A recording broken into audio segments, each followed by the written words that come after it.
This is the Koenisegg Jesko, the latest mad machine from the Swedish hypercar maker. And here's the CarWow top 10 things you need to know about it. This car is actually named after Christian Koenigsegg's dad. He was called Jesko, obviously, and he actually bailed the firm out in the early days when it was about to go under. Thankfully it did, because now it's making some stunning hypercars. The chassis of this car is actually based on that of the Agera, only it's been lengthened slightly to cope with the added performance.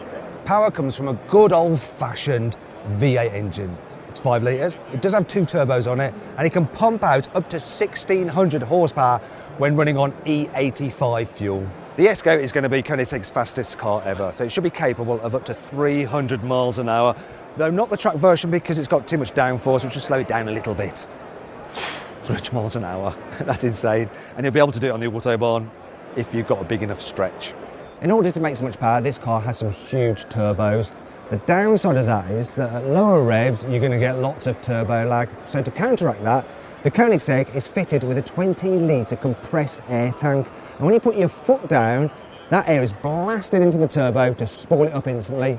So then you just take off at a crazy speed.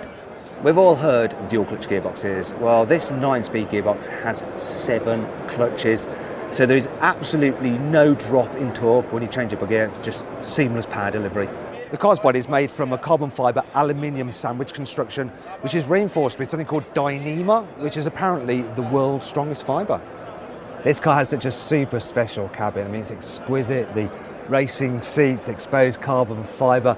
I like the way you have the speedo actually attached to the steering wheel and it moves with it, which is insane. You even have a G meter on it so you know just how much force you're experiencing when it accelerates. What you see here is someone buying a Koenigsegg right here at the Geneva Motor Show. Look at that. Deals are done right on the stand. I'm in line for the next one, so I'll be signing my name. I don't think they're going to take me seriously. Do you want to know how much that guy would have had to pay for this car? Well, it starts from £2 million. And he bought it like that, a bit like how I buy chocolate.